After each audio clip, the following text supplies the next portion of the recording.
ኣሕዛን ይውፅኦም በቲ ዘይኑር ወይ ከዓ ኣብ ካልኦት ከባብታት ኣብ ካልኦት ሃገራት ኩምብያ ኣጋጢሙ ንብሎ መድፈርቲ ናይ ደቂ ተባዕትዮ ብደቂ ተባዕትዮ ኣብ ልዕለይ ኣጋጢምኒ 5 ኣጓውዝ ገጾም ዝተሸፈኑ ጸሊም ክዳን ዝገበሩ ኣትዮም እዮም እቲ ዝሕዝን ኣብ ልዕለይ መድፈርቲ ዘጋጠመኒ ማለት እዩ ንዓይ ብገንዘብ ሸይጣትኒ ትሲራትኒ ኸይዳ እዚ ሳብ ብገንዘብ እያ ከምዚ ገይራ ንዓይ ሸይጣትኒ ኸይዳ ስንፎኹም ዘለኒ ዝተረድአኒ ቀጥታ ናብ ማጨለቲ ኸይደ ሰላም ቤተሰብና ዲኖቫ ሎማዓንቲ ድማ ብሓደ ፍልይ ዝበለ ጉዳይ ተመልሰት መፅእኩም ዘለኹ ናይ ሎማዓንቲ ጉዳይና ምስ ሓደ በዓል ታሪክ ንእሽተይ ፃንሒት ተልወና እያ ንሱ ዘለወና ፃንሒት ካብ መወዳእታ ቪድዮ ተኸታተሉና ኢኹም ዝዓበ ኩሉ ተወሊደ ዝዓበ ኩሉ ከተማ ሽረ እንዳስላሴ 02 ቀበሌ እዩ ተዓባብያይ ከማንም ትግራዋይ ኣብ መንደርና ተፃወትኩ ኣብ ቀዳማይ ብርኪ እስካብ ካልኣይ ብርኪ ቤት ትምህርቲ እውን ኣብ ሽረ ተማሂረ ዓብየ ወላዲተይ ዓብየ እዚ ይመስል ማለት እዩ ቀንድና ካብ መምፂና ዝኾነ ታሪክ ሰሚዕና መፂና ካሞ ኣብ ሂወትካ ሓደ ከቢድ ታሪክ እና ሓደ ከቢድ ፈተና ከም ዘጋጠመልካ ኢና ዘለና ኢንፎርሜሽን ዝሕብር እሞ እስኪ ታሪክካ እስኪ ግለፀልና እቲ ዘጋጠመካ ኩሉ እስኪ ዘርዚርካ ግለፀልና እስኪ እወ ዘጋጠመኒ ታሪክ ንምዝራቡ ከቢድ ብጣዕሚ ኣነ ንክገልፆ ይኹን ብሃይማኖት ዘለዎ ርድኢት ብጣዕሚ ከቢድ ስለ ዝኾነ ብዙሕ እዋናት ኣብ ውሽጠይ ገይረዮ ምስ ባዕለይ ዓርሶ ቆሳ እናገበርኩ ካብ ማሕበረሰብ ተገሊለ በይነይ እየ ዝውዕል ኣብ ከተማ ይኹን ኣብ ገጠር ብስራሕ ኣብ ዝተንቀሳቀስኩሉ ኣብ ሃገር ውሽጢ ይኹን ኣብ ክልል ኩሉ ግዜ ብቸኝነት ይስምዐኒ በቲ ዘጋጠመኒ ኩነታት ብጣዕሚ ከቢድ እዩ ሕጂ እውን ምስ ጎይታ ኮይነ ምስ ፈጣሪ ኮይነ ኩሉ ነገር እናተቋቋምኩ እዚ ሕጂ ደረጃ በፂሐ ኣለኹ ዝሃበካ እንታይ ትገብሮ ዝወረደካ እንታይ ይግበር ኮይኑ ኢልካ እዮ ስለዚ ከምዚ እዩ ዘጋጠመኒ ነገራት እቲ ታሪክ ኣዝዩ ከቢድ ምዃኑ ይርደአኒ ብጣዕሚ ከቢድ እዋን ከም ትሕልፍ ኣለካ ኣብ ጭንቅን ውጥረትን ከም ዘለካ ይርደአኒ ኣብ ሂወትካ ዩኒቨርሲቲ ብዝኸድካሉ ኣጋጣሚ ሓደ ከቢድ ነገር ኣብ ሂወትካ ከም ዘጋጠመ ከቢድ ደበና ናባኻ ከም ዘጋጠመካ እየ ሰሚዐ ዘለኹ እሞ እስኪ እቲ ፈተና ንሱ እስኪ ንእሽተይ ንዕለልካ ንሪኢኻ ከም ዕላልቲ ኮይኑ ግን እስኪ ምስ ተመልከት ብሓደ ደጊና ክንሰምዖ እቲ ዘጋጠመ ኣብ ዩኒቨርሲቲ እናሃለኻ ኩሉ ነገራትካ ሂወትካ ዘበላሸወ ክስተት ነይሩ እሞ እስኪ ስለቲ ክስተት ንሱ ብኸመይ ከም ዘጋጠመካ ቁርበአኒ ከምቲ ቀዲመ ዝነበርኩኻ ኣነ ተወሊደ ዝዓበኩሉ ሽረ እዩ ያው ዩኒቨርሲቲ ኣዲስ ኣበባ ዩኒቨርሲቲ በፂሕኒ እቲ ሰዓት 12 ክፍሊ ምስ ወዳእኹ ኣዲስ ኣበባ ዩኒቨርሲቲ በፂሕኒ ናብ ኣዲስ ኣበባ ጉዕዞ ጀሚረ ኣዲስ ኣበባ ኣትየ እውን ትምህርተይ እናተኸታተልኩ 6 ኪሎ ዝበሃል ዩኒቨርሲቲ ከባቢ 4 ኪሎ ይመሃር ነይረ ኣብኡ ምስ ተምሃሮ ምስ ብሄር ብሄረሰብ ኮይና ምስ ማሓዙተይ ብዙሓት ሓደሽቲ ኣዕርኽቲ ኢኻ ትላለ እቲ ሂወት ካብ ብዙሕ ማሕበረሰብ ዝመፀ ባህልታት ኣዋዲድካ ትኸደሉ እውን ስለ ዝነበረ ነፃነትና ሙሉእ እውን ስለ ዝነበረ ኣብቲ ሰዓት ቅርሺ እውን ይስደደልና ስለ ዝነበረ ምስ ብዙሕ ሰብ ናብ ናይት ክለባት ንኸደሉ ሰዓት ካብ ትምህርቲ ውጪ ብወጣትነት ተደሪኽና ብዙሕ ውፅእ ትውንለሉ ትምህርትና ብዙሕ ዘይነከታተሉ ሰዓት ስለ ዝነበረ እቲ ኣጋጣም ናብቲ ታሪክ ቀድሚ ምኻደይ ከምኡ ኮይኑ ናይ ወጣትነት ሰዓት ኮይኑ ምስ ሮዛ ትበሃል ካብ ክልል ኣምሓራ ዝመፀት ካብ ደባርቅ ከባቢ ዝመፀት ሮዛ ከም ኣጋጣሚ ኣብኡ ተላሊና ደቂ ክላስ እውን ስለ ዝነበርና ምስኣ ናይ ፍቅሪ ርክብ ጀሚርና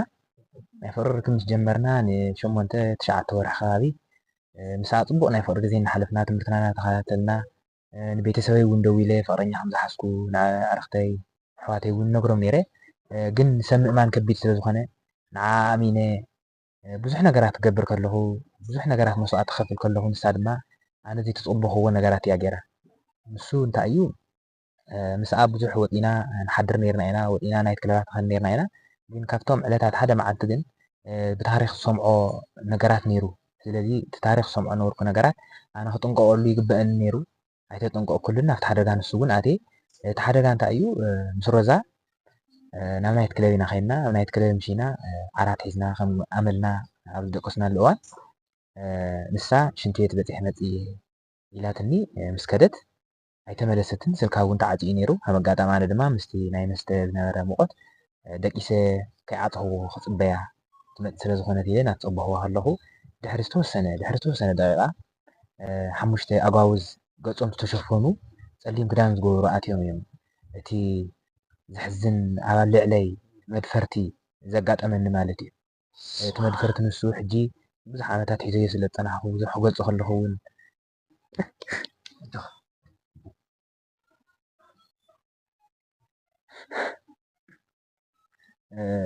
ብጣዕሚ ከቢድ ይርደል እንጆኸራ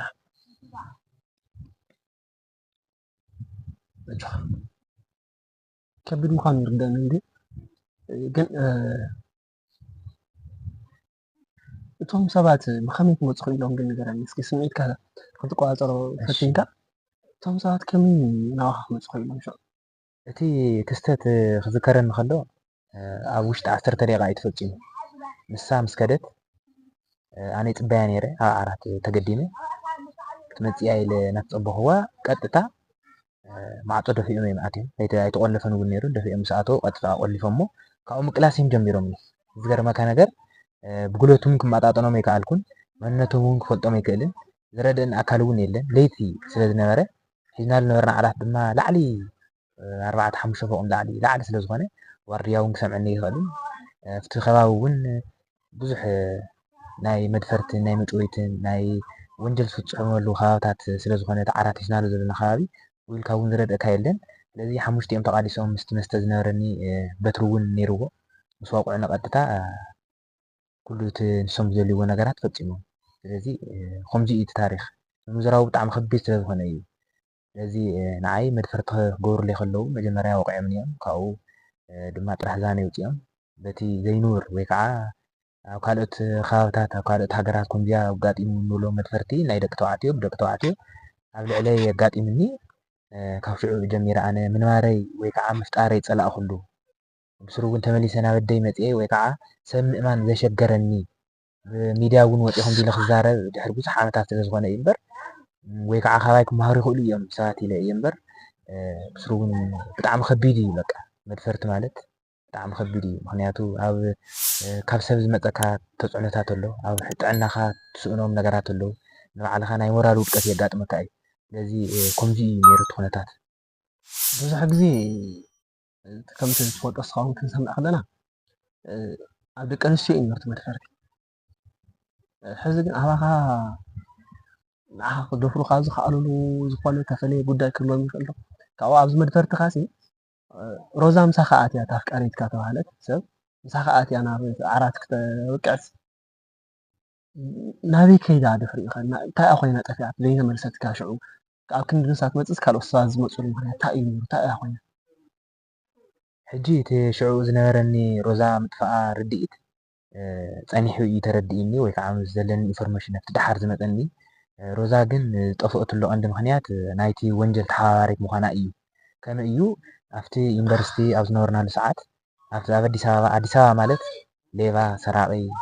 ኩሉ ሃፍታም ድኻ ዝእከበሉ ከተማ ስለ ዝኾነ ካብ ብዙሓት ክልላት ናይ ኢትዮጵያ ዝመፁ ብዙሓት ሰባት ስለ ዘለዉ ካብ ውጭ ዝመፁ ብዙሓት ኣስፀየፍቲ ባህልታት ናብ ኢትዮጵያ ስለ ዝኣትዉ ስለዚ ሮዛ ድማ ከምኡ ዓይነት ስራሕ እያ ትሰርሕ እቲ ስራሕ እንታይ እዩ ነቶም 5 ኣወዳት ወይ ከዓ ነቶም ገርበ ሰዶማውያን ዝበሃሉ ወድን ተንፅአን ደቂ ኣንስትዮ ኣብቲ ሆቴል ወይ ከዓ ምስአን ተደላዲሎም ብምድርዳር ወዲ ተባዕታይ ንክቕርባሎም እዮም ዝገብሩ እዚ ታሪክ እዚ ሰምዖ ነይረ ኣነ ግን ኣብ ልዕሊ ሮዛ ኣብ ልዕሊ እታ ኣነ ዘፍቅራ ኣፍቃሪተይ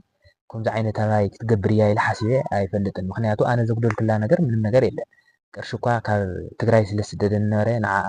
ኩሉ ነገር የማልአላ ነይረ ፍቅረይ ልግሰላ ነይረ ግን ንሳ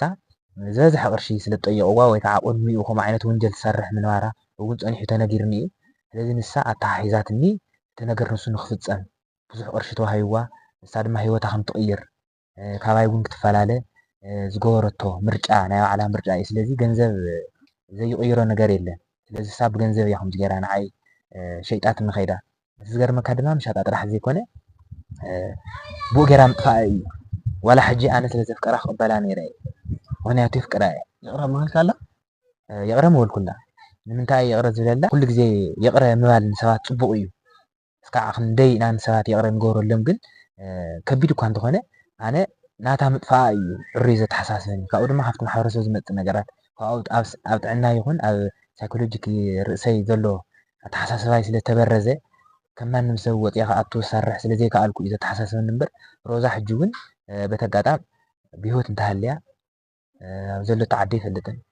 ይቕረ ገይረልኪ ተመለሲ ጥዕናይ ፅቡቕ እየ ዘለኹ ኣነ ፍቕርና ከምቲ ቃል ዝኣተኹልኪ ኣዶ ደቀይ ክትኾኒ ሓቢርና ክንነብር እየ ዝደሊ ስለዚ እቲ ዘጋጠመኒ እቲ ዘጋጠመ ክንዓኹ እውን ፈተና ኣነ ይቕረ ገይረልኪ ኣነ ተሸኪመ ይኽብል ደሊ ናይ ፍቕሪ ዘለካ ፅንዓት ኣብ ምትከልካ ማለት ፍቕሪ ከምኡ ምዃኑ ይፈልጥ እንዴ ይቕረ ክንብል ከም ዘለና ይርዳእኒ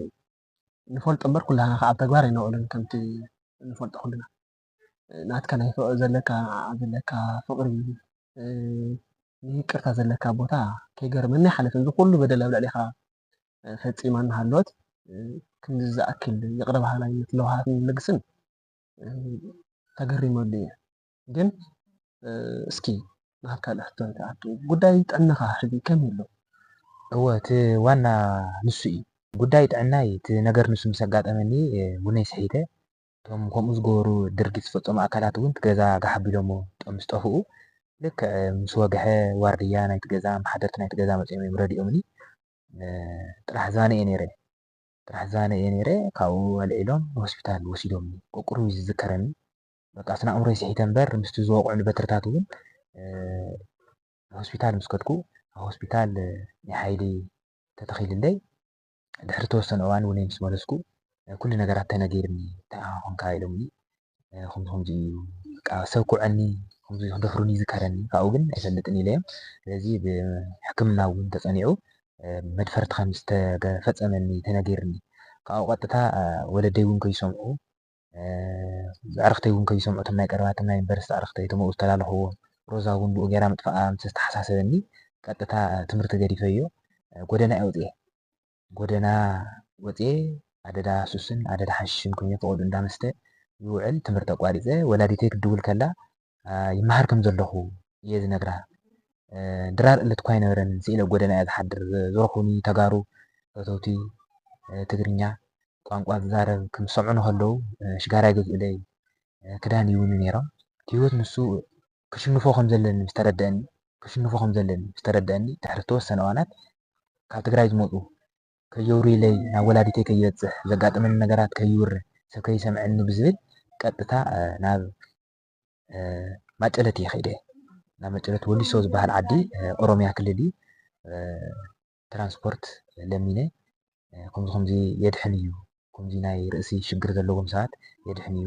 ዝበሃል ማጨለት መፅናዕቲ ገይረ ብዙሕ ኤችኣይቪ ኤድስ እውን ኣድሒኑ እዩ ዝበሃል እቲ ማጨለት ንሱ ስለዚ ናብቲ ማጨለት ንሱ ከይደ ዓርሰይ ከረጋግእ ከም ዘለኒ ክድሕን ምዃነይ ተመሊሰ ትምህርቲ ክጅምር ምዃነይ ተመሊሰ ኣብቲ ውድቀት ንሱ በቶም ዘውደቑኒ ሰባት ወይ ከዓ ብሮዛ ደስተኛታት ምእንቲ ከይኾኑ ምክንያቱ ኣነ ጎበዝ ተምሃራይ ነይረ ተሸላሚ ነይረ ሕጂ እውን ተሸላሚ ክኸውን ከም ዝኽእል ጉብዝ ከም ዘለኒ ዓርሰይ ምስ ኣመንኩ ናብ ወሊሶ ዝበሃል ዓዲ ብወንጪ ገይረ ጠፊአ ስለዚ ኣብ ወሊሶ ከባቢ 2 ወርሒ ማጨለት ተሓፂበ ሽዑ ይገረምካ ኩሉ ነገራት ርእሰይ ብጣዕሚ ተረጋጊአ ግን ኩሉ ግዜ እቲ ዘጋጠመኒ እቲ ብማዕፆ ሰይሮም ማዕፆ ደፊኦም ክኣትዉ ክቃለሱ ንክውዕኑ ከለዉ እዞም ዝተሸፈኑ ፀሊም ክዳን ዝገበሩ ሰባት ግን ካብ ስነ ኣእምሮይ እስካብ ሕጂ ከም ፊልም ይወፁ ግን በሰለኦም ኣብ ውሽጠይ ኣሎ ከምዚ እዩ ኩነታት እና ኩነታት ጥዕናይ ሕክምና ከይደ እውን ተኸታቲለ ነይረ ኣጋጣሚ ኣለዉ ምስጢሪ ዝሕዙ ኣዕርኽተይ ኣለዉ ሆስፒታል ቅድስቲ ዘውዲቱ ሆስፒታል ኣዲስ ኣበባ ናብኡ ከይደ ተኸታቲለ ነይረ ያው ሓኪም እንታይ ኢልኒ እዚ ሕማም እዚ ክሓዊ ይኽእል እዩ ግን ክሓዊ እንተኮይኑ ግን ግዜ የድልዮ እዩ ንስኻ ግን ቀልጢፍካ ሜስካ ተመሊስካ ከምኡ ዓይነት ድርጊት ከይትደግም ብፍቓድካ ከይትደግም ምክንያቱ እቲ ሱስ ንሱ እንተሃሊካ ከምኡ ዓይነት ኢኻ ትደሊ ስለዚ ከምኡ ከይትገብር ስለዚ ከምኡ ከይትገብር ድማ ኣተሓሳስባኻ መጀመርያ ቀይሮ ኢሉ ብዙሕ ምክርን ልግስን ዝህበኒ ሓኪም ነይሩ እቲ ሓኪም ንሱ ሕዚ እውን ብስልኪ ረኽቦ ይዘራርቦ እየ ስለዚ ብጉዳይ ሳይነስ ዘሎ ናይ ሕክምና ክትትለይ ኣብ ተስፋ እዩ ብማጨለት ብእምነት ዝነበረኒ እንታይ ዝበሃል ናይ ሜንታሊቲ ናይ ርእሲ ፀገም ድማ ኩሉ ተስተኻኺሉ ሕጂ ኣብ ፅቡቅ እየ ዘለኹ ግን እቲ ሂወት ታሪክ ግን ድሕሪኡ መፅየ ትምህርተይ ቀፂለ ክንዲ ዝድለ ውፅኢት እኳ ይረኸብኩን ትምህርተይ ወዲኡ እየ ሓላፍ ዘላፍ ኮይኑ ግን ኩሉ ግዜ ሕጂ እውን ልበይ ምስ ሮዛ እዩ ዘሎ እና ሮዛ ከቢድ እዩ ካብኡ ኣብዚ ማሕበረሰብ ዘሎ ርድኢት ካብቲ ሱስ ንስኻ ብሕክምናን ካልኦትን ትሪት ትገብር ዋላ እንተሃለኻ ነብስኻ ኣብዚ ማሕበረሰብ ዘሎ ርድኢት ኣባኻ ከመይ ይመስል? ኣብ ማሕበራዊ ናብራኻ ዝፈጠሮ ቅልውላው ብዝተወሰነ መልክዑ ነጊርካ ኒካ ጉዳይ ጥዕና ኸውን ከምቲ ዝብልካዮ እዩ። ንደቂ ኣንስትዮ ዘለካ ርድኢት ካብ ሎሚ ከመይ ይመስል ንዓኻ ኣብኡ ከለኻ እስኪ ንገረኒ። እወ ኩሉ ግዜ ንሰብ ንዝኾነ ነገር ምእማን ከቢድ ምዃኑ እየ ክዛረብ ዝኽእል። ንዝኾነ ነገር ምእማን ከቢድ እዩ። ታሪክ ምስ ተፈፀመ ቅድሚ ምንሳሕ ኩሉ ግዜ ንዝኾነ ነገር ክትጠራጠር ክትክእል ኣለካ። ምክንያቱ ኣነ ኣብቲ ሰዓት ፍፁም ፍቅሪ ፍፁም እምነት እዩ ነይሩኒ ንታ ቆልዓ ትፈትዋ እየ ነይረ ትፈትወኒ እያ ነይራ። ስለዚ ኩሉ ግዜ ንሰብ ክንኣምኖ የብልናን። ክንኣምኖ ከለና ክንጠራጠር ከም ዘለና። ምክንያቱ ሓደ ሰብ ይጋግእ እዩ ከም ሻምበቆ ተፈርካሻ እዩ። ከምቲ ዓበይቲ ኦዋም ፍልሖ ወሊዕዎም ዝወድቁ ዓበይቲ ኣግራባት ማይ ሲኢኖም ነቒጦም ዝወድቁ ኩሉ ሰብ ድማ ኣብ ጥቕሚ ኩሉ ግዜ ይወድቕ እዩ ይሽነፍ እዩ። ስለዚ ፍቅሪ እውን ይፍተን ስለ ዝኾነ በቲ ፈተና ንሳ እያ ተሳዒራ እምበር ኣነ ኣይተሰዓርኩን። ንሳ ተሳዒራ ንዓይ ብገንዘብ ሸይጣትኒ ድፊራትኒ ኸይዳ ከምዚ ዓይነት ገረ ሰዶማውያን ወይ ከዓ ጌይ ዝበሃሉ ኣለዉ ኣብ ኣዲስ ኣበባ ኣብ ዓበይቲ ከተማታት ኣለዉ ዝደፍሩ ወይ ከዓ ደቂ ኣንስትዮ ከምዚ ገይረን ሸይጣ እየን ይሰምዕ እዩ። ግን ሓቂ ይመስሎን እቲ ናይ ትግራይ ማሕበረሰብ መብዛሕትኡ ምስ ሃይማኖት ጠንካራ ስለ ዝኾነ ከም ብሂል ወይ ከዓ ኣብ ድራማ እዩ ዝሪኦ። ስለዚ ኣሎ እዩ ሕጂ እውን ኣብ ትግራይ ብዙሓት ተዘርኡ ከምኡ ዓይነታት ሱሰኛታት ኣለዉ እዮም። ግን ኣይንፈልጦም ስለዘይንፈልጦም ብዙሓት ህፃውንቲ የባላሹ እዮም። ብዙሓት ደቂ ኣንስትዮ የባላሹ እዮም። ስለዚ ብዙሓት ብገንዘብ ይሽየጥ ኣለ ሰብ ናብ ዘይደለዮ ዕዳንን ናብ ዘይደለዮ ሂወትን ይኸይድ ኣሎ እና ካብቲ ማሕበረሰብ ዝነበረ ንዓይ ዝፈልጠኒ ብዙሕ ሰብ የለን። ዝፈልጠኒ ሰብ ስለዘየለ ኣደይ ወላዲተይ እኳ ስኢለ ክነብዖ ከለኹ ክረኽባ ከለኹ ስኢለ ክነብዖ ከለኹ ከም ዝወደልክዋ ኮይኑ ስለ ዝስምዐኒ ተኣኻ ኮንካ ዝወደይ ክትብለኒ ከላ በቃ ትምህርተይስ ክንድዙይ ደረጃ ከምፅእ ነይርኒ ኣብ ካልእ ደረጃ ክርከብ ነይርኒ ኣብ ካልእ ስራሕ ክኣቱ ነይርኒ ትምህርተይ ጎበዝ ነይረ ኢለ እየ ዝሽፍኖ። ምስ ኣዕርኽተይ በይነይ ክፍለ ከለኹ ብቸኝነት ክመርፅ ከለኹ እውን ተኣኻ ኮንካ ክብሉ ከለዉ ንማንም ዝፈልጥ ብቐረባ ማሓዛ የለን። ኣብ ኣዲስ ኣበባ ነይሮም ምሽጠረይ ዝዓቑርለይ ናብ ሕክምና ዝከታተሉኒ ዝበልኩኻ ንሳቶም ኣብዚ ናህና ክልል እውን ስለዘይኮኑ ቀዳም ሓራ እዮም ዘለዉ ሕጂ ኣብ ካልእ ስራሕ እዮም ዘለዉ ኩሉ ግዜ ግን ይቅየቁን እዮም። ናብ መቐለ መፂኦም እውን ሪኦም ነይሮም እዮም ጥዕናይ ምስ ቤተሰብ እውን ተፋሊጦም ከይዶም እዮም ሽረ እና ምሽጥረይ ዝፈልጡ ሰባት ካብ ካልእ ክልል ምስቲ ምዃኖም ብጣዕሚ ይሓጊዝኒ እና እዚ ኣብ በይነይ ሒዘዮ ዝመውት ታሪክ እዩ።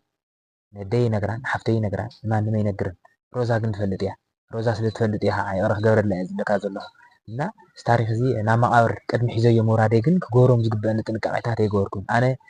ቁልዕነተይ ፍሬሽ ዩኒቨርስቲ ኣትየ ይዓብደ ነይረ ዳርጋ ናብ ዑደይ ተቐይረ ነይረ ሙሉእ ለይቱ ምስታይ ዘኸይደኒ ዓላማ ግን ዩኒቨርስቲ እዩ ነይሩ ትምህርቲ እዩ ነይሩ ናይ ወለደይ ሓደራ ካሊእ እዩ ነይሩ። ኣደይ ስዋ ሸይጣ ይዓብያትኒ እዚ ውለታ እዚ ገዲፈ ግን ኣነ ምስ ሮዛ ትበሃል ካብ ኣማራ ክልል ዝመፀት ፍቅሪ ሒዝኒ ፍቅሪ ዓዊረ ኣደዳ መስተን ኣደዳ ሽጋራን ኮይነ ስለዚ ናብቲ ሕማቅ ድርጊት ሓደ እርምጃ ባዕለይ እየ ከይደዮ ባዕለይ ስለ ዝኸድክዎ ድማ 10 እርምጃ ኮይኑ ባዕሉ መፂኒ። ስለዚ ከምዚ ዓይነት ኮይኑ ኣለኹ ብጣዕሚ መሕዘን ይርዳእኒ ኣጆኻ ድሓር ከምቲ ትብልካዮ ንስኻ ንዓኻ ምክሪ ዘድልየካ እኳ ኣይኮነን ጠንኪርካ ኣብ ዝበፂሕካ ኣለኻ ውሽጥኻ ዋላ ብዙሕ በደላት ይውረዶ ጠንኪርካ ኣብ ዝበፂሕካ ኣለኻ ንዓኻ ኣጆኻ ድሓን ኣጆኻ ይቅርታ ዘይለዓል ርእሰ እየ ምስለኒ ይቅርታ ኣጆኻ እስኪ ድሓን ካብ ስምዒት ውፅእ ኢልና ሕጂ ዘለኻሉ ሃዋህው ሂወትካ ሕዚ ከመይ ኣሎ? ኩሉ ነገራት ይስተኻኸለልካ ኣሎ ዶ? ከመይ ትመስል ሕዚ ዘለኻዮ ኩነታት እስኪ ንገረኒ። ፅቡቕ እሞ ሕጂ ዘለኹሉ ኩነታት በቲ ሓላፍ ዘላፍ ኮይነ ትሑት ነጥቢ ኣምፂአ ካብ ኣዲስ ኣበባ ተመሪቐ ኣብ መቐለ ኣብ ኤንጂኦ ስራሕ ይሰርሕ ፅቡቕ ይኽፈለኒ ኣሎ። ግን ሂወተይ ግን ደስተኛ ኣይኮነን። ንምንታይ ደስተኛ ዘይኮነ በቲ ዘጋጠመኒ ነገራት ኩሉ ግዜ ስለ ዘተሓሳስበኒ ገለልተኛ ስለ ዝኾንኩ ካብ ማሕበረሰብ ንዓይ ፍቅሪ ይህበኒ እዩ መን ምዃነይ ኣነ ይፈልጠኒ በቲ ዘጋጠመኒ ነገር ስለ ዘይፈልጠኒ ግን ሙሉእ ኣይኮንኩን። ኣነ ከም ማንም ሰብ ሙሉእ ኮይኑ ክነብር ብዘይምኽኣለይ ደስ ኣይብለንን። ቤተሰበይ እውን ብምሽጥሪ ዝሓብኡ እዮም ናብ መቃብር ክወርድ ምዃነይ ስለ ዝፈልጥ የተሓሳስበኒ። ስለዚ ሂወተይ ብዙሕ ሓዳር ሂወት ኣይመኮርኩን። ብዙሓት ደቂ ኣንስትዮ ኣፍቂረካ ፈትየካ ይቐርብ እየ ይላለእ እየ ምስ ደቂ ኣንስትዮ ኣነ እውን ክፈትወን ዝደሊ ደቂ ኣንስትዮ ኣለዋ ግን ፍቅሪ ዘለኒ ቦታ ስለ ዝተዓፀወ ሮዛ ዓፂያቱ ስለ ዝኸደት ብከምዚ ዓይነት ሂወት እየ ዝመርሕ እቲ ዝገርመካ ግን ሮዛ እቲ መጀመርያ እውን ክነግረካ ኢለ ነይረ ታሪክ ንሱ ምስ ተፈፀመ ሮዛ እቲ ነገር ንስኹም ዝፈፀመቶ ፖሊስ ኣመልኪተ ንሳ ክትተሓዝ ገይረ እየ እስካብ ጎንደር ዓዳ ከይድና ክንጥይቁ ከይዶም ክጥይቁ ፖላዊስ መረጃ ተለዋዊጦም ዝሕዝዋ ፈቲኖም እዮም ብቐጥታ ግን ንሳ በቲ ዝተውሃባ ናይ ፍርቂ ሚልዮን ገንዘብ ብጅቡቲ ገይራ የመን ከም ዝኣተወት እና ሕጂ ስዑዲ ከም ዘላ ይንገር ሓደ ግዜ ድማ ከም ዝሞተት ኣብ መንገዲ ከም ዝሞተት እውን ይንገር ኣብ ኣዲስ ኣበባ ሱማ ቀይራ ትሰርሕ ከም ዘላ እንዳሰብ እውን ይንገር እዩ እና ኣብ ማሕበራዊ ናብራ እዚ ዓይነት ፀገም የጋጥም ሕጂ ቀዳ እዚ ከቢድ እዚ ዛንታ እዚ ተሸኪምካ በይንካ ጠንካራ ክብለካ ይኽእል ምክንያቱ እዚ ኩሉ ነገራት ሓሊፍካ ሕዚ ናይ ባዕልካ ሂወት ጀሚርካ ሰሪሕካ ተኣቱ ስድራካ እውን ብዓቕምካ ትሕግዝ ሰብ ኢካ ዘለካ ከምቲ ካልእ ሰብ ኣብ ሱስ ተዘፊእካ ካልኦት ተበላሽካ ንባዕልካ ንሰብ ንክተበላሹ እውን ኣይፀዓርካን እኳ ደኣስ ጥዕናካ ናብ ንቡር ንክምለስ ኢካ ትፅዕር ዘለካ እሞ እሱ ከይድነቑካ ክሓልፍ ኣይደልን ሎማዓንቲ ዝነበረና ፃንሒት ነዚ ይመስል ነይሩ የቀኒልና ዛንታካ ካልኦት ክመሃሩሉ ኢልካ እውን ስለ ዝነገርካኒ ኩሉ ነገር ተሃሊሉ እንታይ እዩ ኩሉ ግዜ ምናዳ ኣብ ወጣትነት ሓይሊ ዘለኹም ደቂ ኣንስትዮ ደቂ ተባዕትዮ ኩሉ ግዜ ናይ ወጣትነት ዕድመ ተቆፃፀርዎ ሓላፋ እዩ ፅባሕ መናስሒ እዩ ንዓኹም ደስታ መሲሉ ዝረአየኩም ዝተሸፈነ ከረሜላ መሲሉ ዝረአየኩም ዝለሓስ መሲሉ ዝረአየኩም መዓር መዘዝ ዘለዎ ውሽጡ ስለዚ ኩሉ ግዜ ናይ ንእስነት ዕድሜኹም ብኣግባቡ ሓሊፍኩም እታ ሙቐት ትበሃል ዕድመ ክትኸዱ ኣለኩም ካብኡ ኩሉ ግዜ ዓላማ ክትቅድሙ ኣለኩም ናይ ዩኒቨርስቲ ተኣትዉ ሰባት ዩኒቨርስቲ ዘኺደኩም ነገር ትገብሩ ኣለኩም ስለዚ ዓላማ ቅዲምካ እዩ ካልእ ሂወት ዝቅድም ስለዚ ኩልኩም መናእሰይ ክትጥንቀቁ ኣለኩም ካባይ ክትመሃሩ ኣለኩም ዓላማኩም ክትቅድሙ ኣለኩም ይኽእልለ ሎማዓንቲ ነበረና ፃንሒት ነዚ ይመስል ነይሩ ክቡራት ተኸታተልትና ዛንታ ከም ዝሰማዕኹምዎ እዩ ቀፃሊ ብካልእ ክሳብ ንራኸብ ሰሰና ይንኣሓትኩም